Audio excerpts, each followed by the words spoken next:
Hey guys, Longtails here, and welcome back to another episode of Katawa Shoujo. Uh, Last time I noticed, if you watch my fourth and fifth episode, you can see that I changed my little thing on the left.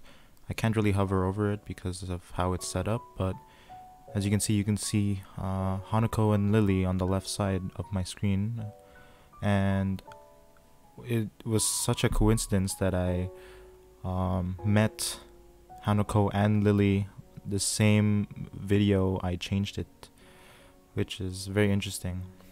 Anyways, let's get right into it. So we all leave together. Lily walks beside the wall, letting her cane gently tap against it every now and then. Hanako comes along right beside her, so close that she is practically half hugging her as they go. Although it must make her walking that much harder, Lily takes it in stride.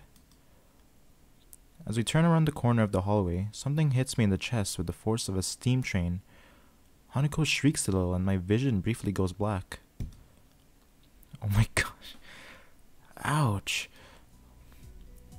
Whoa. Opening my eyes, I see a pair of saucer-like green eyes looking up at me. What the heck?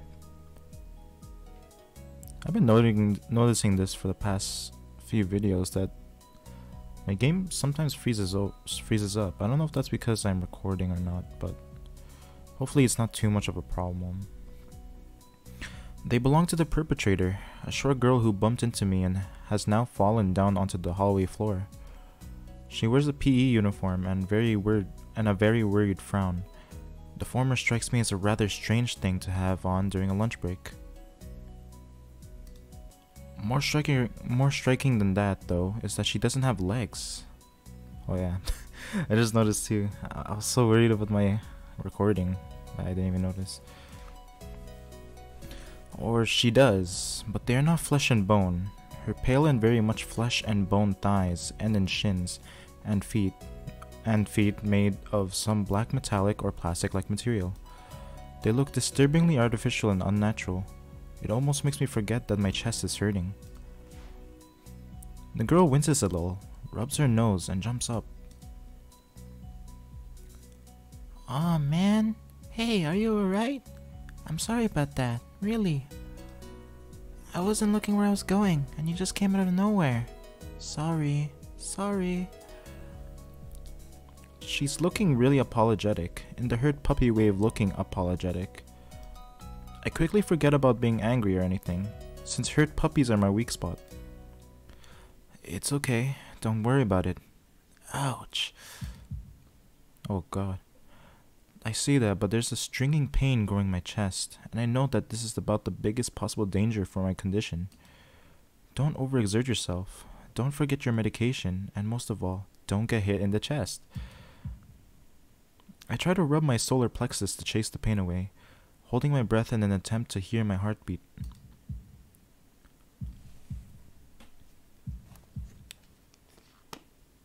It seems normal.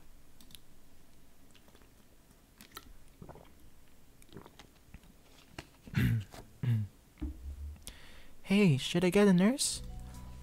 The worried, high-pitched voice of the girl snaps me out of it. I stare at her for a few seconds, dumbfounded, until I realized that I probably looked worse off than I really was, doubled over myself and looking all tense. Damn, I'm overly worried about my heart. No need. I'm fine. Managing to say something in response, I pull myself upright, feeling my sore ribs one last time, and take a deep breath. She just knocked the wind out of me, big time, but it's nothing more than that. You sure you're okay? I hit you pretty hard. It's okay. I said I was fine, and nothing's broken. No harm done. That's good. Hisao, what happened? She's not quite up to speed for obvious reasons, but she sounds very worried. More than what the situation deserves, really. Someone just bumped into me. Nothing serious, just winded. God. Sorry, it's my fault. I was just going to get some stuff and I was in kind of a hurry. That someone here is Emmy, isn't it? The little girl coughs quietly and shuffles her plastic or metallic feet, looking down at them before saying anything. Hi Lily, Hanako. I guess the girls know each other. Do please try to be more careful. You might be sturdy enough to endure these sort of accidents, but there are people who aren't. The girl blushes and starts to fidget nervously like a little child caught misbehaving. It's so cute, I find myself smiling. I know that. I was just... I gotta go. Teacher'll have my head. I promised to help with printouts, but I went running instead. Sorry, but I gotta change and everything. Before any of us can say a thing, Emmy has already bolted away, leaving the hallway eerily quiet. Does that kind of thing happen often around here? There are more rules in Yamaku than usual for running in corridors. But that rarely stops Emmy, it seems. She shakes her head weakly and offers a slight, composed smile. I don't think there's anything we can do to stop her, I'm afraid. Shall we be off, then? Lily heads off along the hallway and Hanako hurries after her. The route to the room the two use for tea is fairly simple to retrace, being still fresh in my mind from yesterday. Hey, we're back in this room. The tea time room. Lily and Hanako quickly go about the business of making lunch. They're making lunch. Before I can even open my small bag of food, Lily's busying herself with her thermos and tea bags as Hanako is setting out both their lunch boxes. Oh, they're not making food, never mind. So, is this what you meant by coming here almost every day? Yes, Hanako and I usually have lunch here. It suits both of us, so we end up using this room regularly. After seeing Hanako's reactions to me over the past couple of days, I can understand why that is a boon. That, and Lily being able to get some quiet away from her class as well. I take my seat last, after Lily's poured the tea for us and sits down. Hey. The more time I spend with these two girls, the more I think they're a perfect foil to Misha and Shizune. Yeah, they're kind of like exact opposite. Misha with her Misha is high pitched, energetic. Hanako is shy and quiet. Lily is more composed and calm, while Shizune is like really rowdy and like high strung basically. Even without a voice, Shizune is direct and brash, and Misha seems to get along with everyone. On the other hand, Lily is soft-spoken and relaxed, while Hanako seems to be the shyest girl I've ever met. I like how I try to explain it, but he already explains it here. So, how are you faring in Yamaku, Hisao? You seemed a bit flustered before. Apart from getting lost every now and again, and being crash-tackled outside my classroom, fine, I guess. You looked pretty hurt before. Are you really okay? For a brief moment, I considered telling Hanako and Lily about my condition, but then I hold back. I can't tell why, but for some reason I feel uncomfortable talking about it to these relative strangers, even if they have been pretty friendly.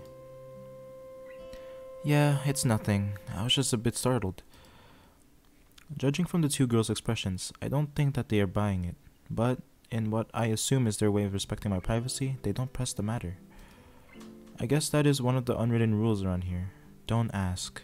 Even if people's conditions are obvious, like Hanako's, there's still bound to be a story involved. Everyone has things that they don't feel comfortable speaking about, and I think everyone here recognizes that. So, how long have you been in the school? You both seem to know your way around pretty well. Well, I've been here since the start of high school. but only moved into the dormitories a year ago. Hanako joined at the start of high school as well, and moved to the dormitories when she did, if memory serves me right. That's right, since high school. So you've known each other since then? Since I moved, yes. Hanako lies next door to me, so it's only natural, right? Right. Yeah, of course. Living next to someone is probably reason enough to befriend them, though I'm guessing that Lily's blindness played a part in it as well. I can't imagine Hanako easily making friends with someone who has to deliberately avoid looking at her scars. With the immediate conversation dried up, we start to eat our lunch. It isn't long before the bells are signaling the end of the break.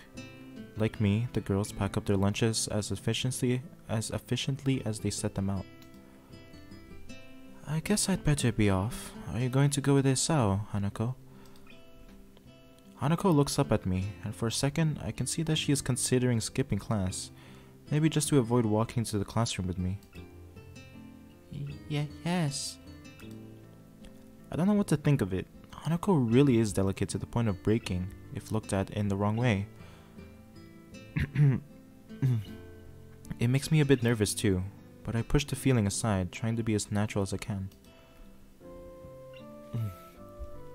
We should hurry then. Class has already started by the sound of it. Lily gives a nod of farewell as she bends down to take her cane. Hanako and I filing out before her. Bro. Oh my god. I feel like I have to burp, but it's not coming out. We walk quickly down the empty halls to our respective classes. As we reach the door to Lily's 3-2 classroom, she turns towards me. Hisao, thank you for sharing lunch with us today. My pleasure, Lily. And with that, we part ways, Lily entering her classroom and leaving Hanako and me to make off to our own. She's still looking like she wants to run away. So, do you really want to go back to class now? Yes. Okay then. I feel like I should say something more to her, but it's hard to come up with anything that would be appropriate and safe enough. And Lily was right. The more time we spend out here, the more explaining we have to do. I open the rear door to the class and walk in. The teacher looks up at me and opens his mouth to say something. However, as Hanako follows me in and closes the door, he simply nods to us and continues his lecture. This is the third time that Hanako has had her truancy practically ignored. There's definitely something going on here. We make our way to our seats, and I notice that Misha and Shizune are both missing as well. I wonder if it is some form of informal agreement with the staff, or if it is a perk afforded to the unique students of the school. Trying to make as little disturbance as I can, I extract the relevant textbooks from my bag and start catching up. The class goes on quietly. The teacher seems like an okay person despite the weird first impression I got, and the material is relatively interesting.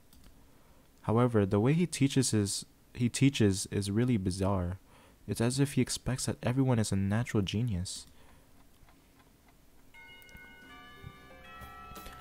When the final bell sounds, I realize that there's still a lot of time left in the day, and I'm left wondering what to do.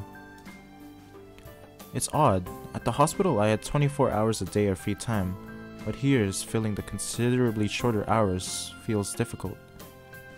Yes. Everyone else leaves, and I'm left alone with the teacher. Muto is examining the assignment sheets we were working on earlier, marking them with a red ball pen. Raising his eyes from his papers briefly, he notices me and burrows his frown. Let me turn down the sound a little bit.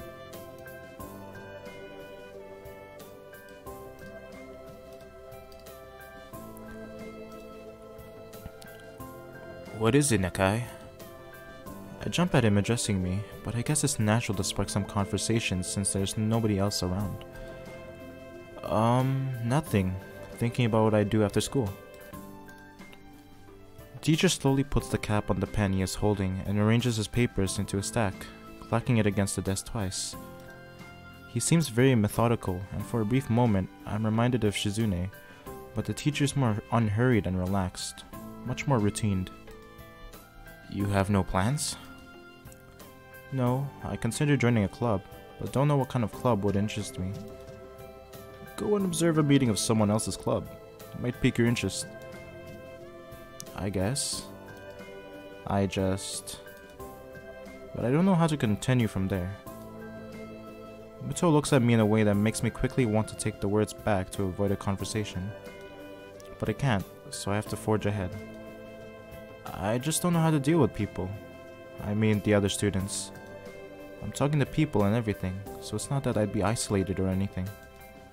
I just don't know what to think about the disabilities. It's like, it feels that I'm being impolite if I pay attention to them, and it's weird to ignore them. Damned if I do, damned if I don't. The teacher scratches his cheek absent-mindedly, looking very unresponsive. These things are only an issue if you make them one. You can talk normally with someone, but even if they're blind or something, try to look behind the superficial. There's not a single student here who isn't just a normal kid, behind whatever they might seem at first glance. He says the same thing as Yuko did. I know they're right, but it's hard. How can you not consider, for example, Shizune's deafness, when the only way to communicate with her is to talk through Misha? Or Hanako, it's not like you can ignore her face. But I'm interrupted by the door of the classroom suddenly slamming open.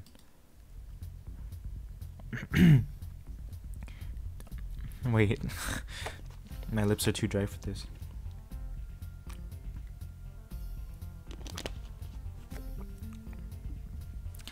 Teacher!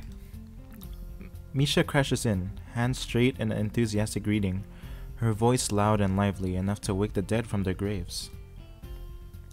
She starts towards the teacher's desk with her bouncing step, hands energetically swinging with the rhythm. Muto, visibly dismayed at the interruption, and Misha in general, slumps in his chair. Mikado? Misha stops in her tracks and looks around cluelessly, as if she's sensing from his tone that something's wrong, but has no idea what. Yes? We have talked about volume control before. Yes. But she doesn't lower her voice at all, and the teacher just rubs his eyes. So, what is it? Oh my god. We need help. We're running out of supplies for the Oh god, it's too early in the morning for this. We are running out of supplies for the festival stands. This is a distress. Oh my god, I can't do her voice right now. Oh my gosh. She waves a pink slip of paper she's holding around. So, go get more supplies from the art room. What's the problem with that? Plywood. Plywood is always the problem. Last time you wanted more, there was only little, but that time you just took it all and went with that. Now there's like none left out there. So do you know where there's some? I don't understand. How would I know? Shi-chan, I mean the president, thought a teacher would know if there's a plywood. If there is plywood, was she wrong? Muto looks like he's in great pain, frowning with his entire essence, and Misha doesn't get it at all. Looking at the two of them communicate is terrible, like looking at a man being tortured by drilling his skull open while blasting pop music at full volume at the same time. I'm afraid I have no idea if there's any plywood in this school, let alone where it would be if there was any. What should I do? Perhaps try to find Mr. Nomiya. I'm quite sure he would know where to find everything you need. You'd have to pry them from his cold-in hands, but that's a different matter. I don't have time. We're so busy. She holds her head with both of her hands, looking as despairing as it's possible for a person like her. Without even noticing, she crumples the note she's holding against her hair. I shouldn't even be fetching these things. There's so much to do and we're falling behind the schedule. Mito looks at her gravely and then suddenly smiles. Smiling doesn't really fit his face. I think it'd be better if he didn't. I wonder if you could get some temporary help. He switches to staring at me focusedly, with a hard expression, as if trying to say, go make some friends. I guess I can give you a hand.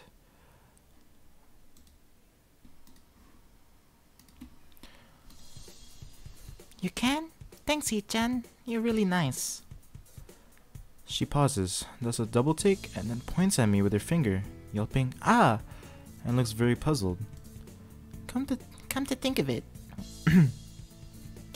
Come to think of it, what's Hee-chan doing here? Class is over. You should be having fun. We just had a little chat. Oh no, it's not detention, is it? Are you in trouble, Hee-chan? No, I'm not. Is Hee-chan in trouble, teacher? No, he's not. Muto sighs deeply, and I feel that I have to help Misha to get her off the teacher's back. So, what do you need? Here's a list. I can try to find the plywood from somewhere if there's none in the art room. She offers me the note she's holding. I take it, hesitating a bit. I said I'd help you, but this has no implications on whether I'm joining the council or not. Aww. I don't remember how I did her voice when in the second and third episode, but whatever. Even if the voices change slightly for each person every now and then, that's fine. At least I'm getting my point across that I'm trying my best. Still, thanks, Hee-chan. Try to be quick. We're in a stall building streak now. You must hurry, hurry, hurry. She bounces out of the classroom, leaving me and the teacher looking at each other with something that feels like a silent agreement. Well, there you have it, Nakai. You have something to do now. Please don't sound so smug. Looking at the list with a number of items ranging from paint to plywood, all written with small, neat handwriting that is undoubtedly Shizune's, I heave a sigh. I'll be going then. Waving the long list limply at the teacher, I exit to the hallway. The classrooms closest to ours are designated belonging to classes 3-1 and 3-2 on the right side and 3-4 on the left side, each door looking exactly the same. Further down the corridor, still with identical doors, are rooms that I didn't think they were used for classes. I guess the art room is not a classroom as such. I carefully push open the furthest door and peek in. It's a classroom, but it seems rather badly kept or not in use. Am I in the right place? Oh man. It's weird. Whenever I do live commentaries, I always have to clear my throat so much, and there's always like burps trying to come out. But when I talk on Discord with friends and play games, I don't really have to do that. I rarely do that. Oh, maybe I'm just nervous about doing live commentaries, but it's funny because I feel like I'm used to it, but I guess my body's not used to it. Talking this much at least. Desks and chairs are all around the room. A thin layer of dust settled on them. There are some easels in the corner, so at least this looks like the right place. The room is flushed in sunlight from the big windows, shadows creeping all over the desks. Specks of dust are dancing in the stagnant air, making the beams of light almost visible. Jokingly, I call into the empty room.